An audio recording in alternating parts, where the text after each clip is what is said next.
If you go online to find out how to play Demon Souls, you're going to get a lot of pretty bad advice, in my opinion.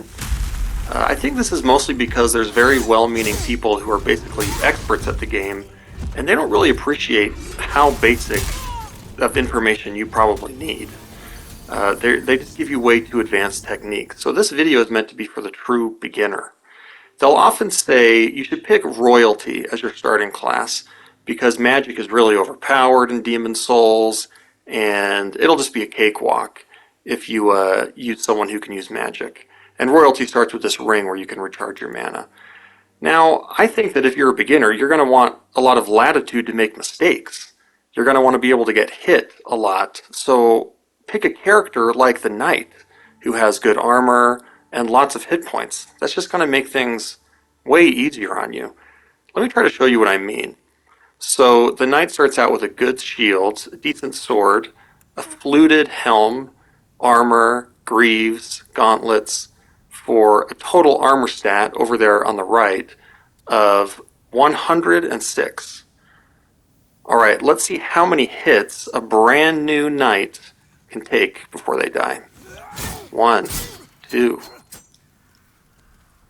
3, 4, 5. My health is up in the top left. 6, 7, 8, 9, 10, 11, 12, 13, 14, and 15. 15 hits. Let's check out the Royal. Got kind of a crappy shield, a crown, and some cloth armor. Pretty decent ring though, it recharges mana, for a total armor stat of 72. 1, 2, 3, 4, 5, 6, and 7. That's less than half. I mean, that's what's going to make this game easier, that you can get hit a whole bunch and not die so easily. You can make more mistakes. Now, it's true that magic is pretty strong in this game, and if you're a Royal, you start with a ring that recharges your mana, but it recharges way too slow. You're going to run out of mana right at the start of the level, and you're just going to be waving your wand around like an idiot with no spells coming out, and you're not going to have learned how to play the game properly. So I really don't recommend doing a Royalty. That's a more advanced playstyle. Alright, let's learn how to play this game. First of all, you need to lock on to all your enemies. You click in the right joystick, and a little white dot appears. That will keep you facing the enemy. If you unlock and you try to back away, you'll literally turn around and get stabbed in the back and stuff. That's not going to work out. So click in, and no matter where you move, you're always going to be facing the enemy. You can use the right joystick to switch between the enemies. And if you kill one of them, it'll automatically lock on to the next one. Pretty spiffy. Alright, so here's the really important stuff. I'm going to lock on, I'm going to hold my shield up, always, and he can't get me. I'm always going to be facing him, I'm always going to block. Now, Demon Souls is all about stamina management. Stamina is that green bar up in the top left. You use stamina for everything. Rolling, blocking, attacking, everything. So, you have to have stamina in order to avoid damage, right? Either to roll out of the way or to use your shield and block. You also need to use stamina to deal damage by swinging your weapon. So that's basically the dance of the game, is do I have enough stamina to attack them to get rid of their health? And do I have enough stamina to get out of the way or block their attack? Now, you're going to notice that this enemy is pretty easy. He just hits, there's an opening. He hits, there's an opening. I'm just going to notice this, and then I'm going to attack when there's an opening. Alright, took away most of his health. I could probably get him in one more hit. I'm just going to make sure I have enough stamina. I have plenty. I'm going to hit him again. And that's that. That's pretty much how this whole game goes. You can easily get into trouble, though, if you rush in and there's way too many enemies around. This is a problem just as in terms of crowd management, keeping them all on the right side of my shield, but also because they're going to drain my stamina a lot more. And I might be thinking in this situation, man, when am I going to get a swing in? If I swing, I'm not going to have any stamina left, and then they're going to get me. And that's right, that's the trouble. If I get a bit aggressive and I swing my sword here, I'll be out of stamina. Bing, and I get hit. Okay, get out of there. Use a healing item or something. The way you deal with this is you look for a collective opening, like right now, and go from there. But you still have to be careful. If you're too aggressive, that probably won't work out too well for you. You always have to be careful. So that's something to keep in mind is avoid groups of enemies anytime you can. If you can ever lure out one enemy or pick enemies off one by one, that's vastly preferable to facing multiple at the same time. I'm trying to do that right here. It's not very realistic, but I'm just trying to get the attention of one of them. There we go. And he's coming out. I'm gonna, in this case, just circle around his shield instead of try to overpower him and get him from the back. I'm gonna swing wildly and use all my stamina. Bing. And I didn't have enough to block him. So you can also learn other techniques like parrying, which is using L2 right when they hit you, which is a great move and it's advanced and you're probably not going to be able to do it and it's going to frustrate you. I just wouldn't get too concerned about that right now.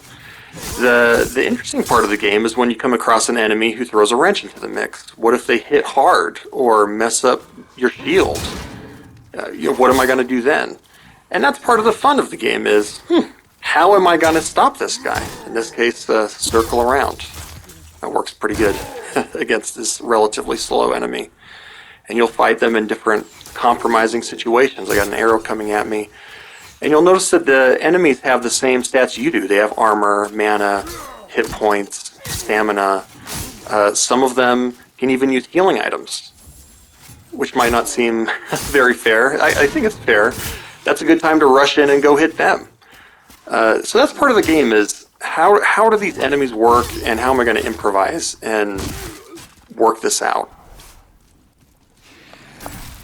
There's another part of this first level I want to show because I think it illustrates an important dynamic of the game and kind of the mindset you should get in. I'm on this bridge.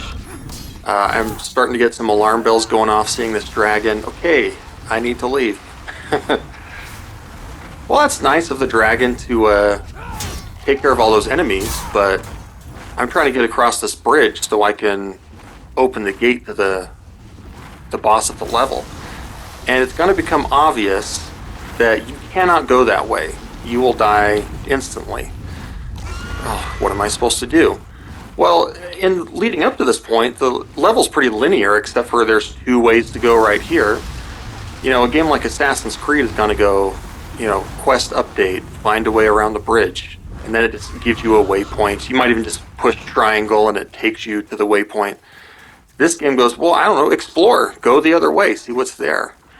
So you run down this, okay, there's another dragon's facing away, and a bunch of items up there. One of them's actually a pretty good shield, by the way. And you might start to want, I'm starting to understand why there's so many corpses here. Gotta get away from this fire. And so you might start to be frustrated, man, this dragon stops me from everything. But then you also notice, wait, if the dragon's here, it's not guarding that bridge. I gotta book it over there. So if you take a little stroll over there, you're not going to be fast enough. But if you run, you don't have to be lightning fast, but if you run it back over there, you'll beat the dragon and make it across the bridge. So, this isn't rocket science. This isn't a particularly complicated problem.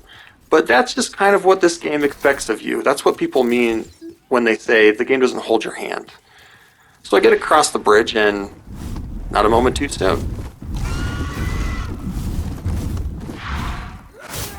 For the rest of the video, I just wanted to point out two items that I would really, really recommend getting and making a priority. The first one's pretty easy to get. It's in the first level. It's about a third of the way through. You find this tower you can go down and you open a gate to a shortcut. That way if you die, you can just come through this open gate instead of going through a large part of the level again.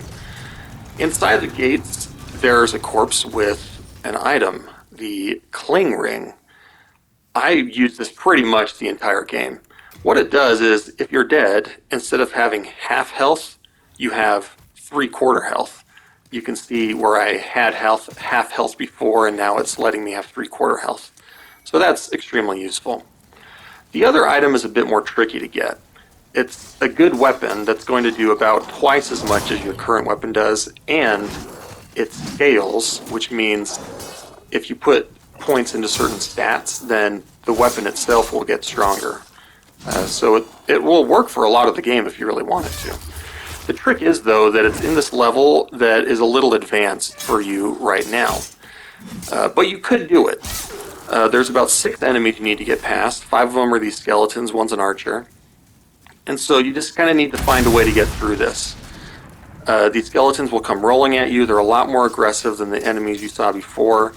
But still, circle around them, get some hits in, back off. The good technique is to drop your shield for half a second while you're backing away, so your stamina recharges faster. And you'll be able to get them eventually. So you see this burning tree up on the cliff behind it, there's an item. That's what we're going for. That's the sword. So we basically need to go up and around, and there's a few enemies on the way that I'll just skip that part. So you climb up the stairs after you take out the enemies. There's a couple archers. If you keep moving, they won't get you. So you go through the fog gate, and then you're going to want to turn immediately left. And that guy looks familiar. You're going to want your shield up because there's a trap on the ground. And you're going to turn left again. Now there's going to be an enemy here who, don't try to fight it, it's way too hard. He's going to lunge at you. Now don't lock on, because you don't want the camera to spin around when he passes you, and roll right when he jumps at you. And then just run and go get that sword. Thank me later. There's also a good sword in the tunnels of the next level, or level 2-2. So I could make a video 10 times this long, but I think you just really need to focus on those basics. The stamina, the dance of combat, and you'll get it. You really will get it, and you'll find that this game, you'll understand why so many people love this game and love this series.